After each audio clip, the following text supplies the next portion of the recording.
भारत विश्व की सबसे प्राचीन सभ्यताओं में से एक है। यहाँ ज्ञान, विज्ञान, व्यापार, कृषि, कला और संस्कृति का अद्भुत विकास हुआ था। प्राचीन काल में भारत को सोने की चिड़िया कहा जाता था क्योंकि यहाँ अपार धन संपत्ति और प्राकृतिक संसाधन उपलब्ध थे। फिर भी इतिहास में एक लंबा समय ऐसा आया जब भारत विदेशी शक्तियों के अधीन रहा। ये प्रश्न अक्सर पूछा जाता है कि भारत गुलाम क्यों रहा। इसका उत्तर केवल एक कारण में नहीं, बल्कि कई राजनीतिक, सामाजिक, आर्थिक और सैन्य कारणों में छिपा है। भारत के गुलाम रहने के प्रमुख कारण। 1. राजनीतिक एकता का अभाव। भारत में लंबे समय तक अनेक छोटे बड़े राज्य थे। प्रत्येक राजा अपने राज्य के विस्तार और सत्ता के लिए दूसरे राज्यों से लड़ता रहता था। जब विदेशी आक्रमणकारी आए, तब अधिकांश भारतीय शासक एकजुट होकर उनका सामना नहीं कर सके। इस आपसी फूट का लाभ विदेशी शासकों ने उठाया।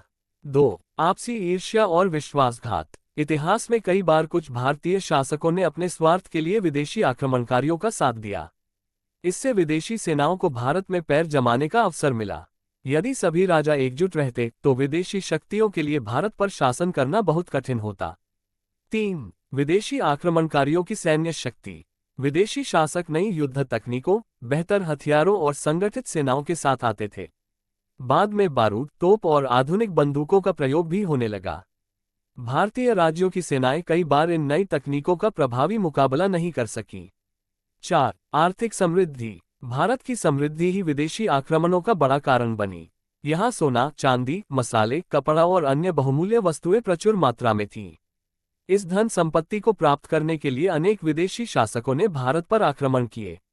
5. सामाजिक विभाजन। समाज में जाति, ऊंच नीच और अन्य सामाजिक भेदभाव भी मौजूद थे। इन विभाजनों के कारण समाज पूरी तरह संगठित नहीं हो पाया। जब किसी देश के लोग एकजुट नहीं होते तो बाहरी शक्तियों के लिए उस पर शासन करना आसान हो जाता है। 6.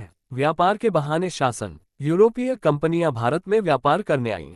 विशेष रूप से अंग्रेजों ने पहले व्यापार किया और फिर धीरे धीरे भारतीय राजनीति में हस्तक्षेप करना शुरू कर दिया।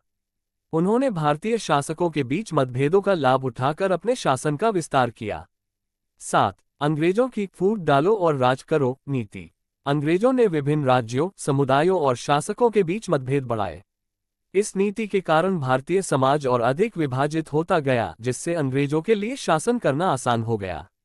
8. आधुनिक शिक्षा और वैज्ञानिक सोच की कमी। उस समय भारत के अधिकांश लोगों को आधुनिक शिक्षा उपलब्ध नहीं थी। वैज्ञानिक दृष्टिकोण और आधुनिक प्रशासनिक व्यवस्था का विकास भी सीमित था। इसका लाभ विदेशी शासकों को मिला। क्या केवल भारतीयों की कमजोरी ही कारण थी? नहीं, ये कहना सही नहीं होगा कि भारत केवल अपनी कमजोरियों के कारण गुलाम बना। उस समय दुनिया के कई बड़े और शक्तिशाली देश भी विदेशी साम्राज्यों के अधीन हुए थे। यूरोपीय देशों के पास आधुनिक हथियार, मजबूत नौसेना, औद्योगिक क्रांति से विकसित तकनीक और विशाल आर्थिक संसाधन थे।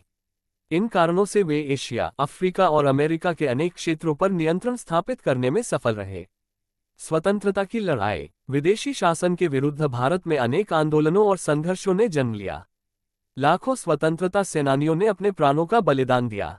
किसानों, मजदूरों, विद्यार्थियों, महिलाओं और विभिन्न समुदायों ने स्वतंत्रता आंदोलन में भाग लिया। लंबे संघर्ष के बाद भारत को 15 अगस्त 1947 को स्वतंत्रता प्राप्त हुई।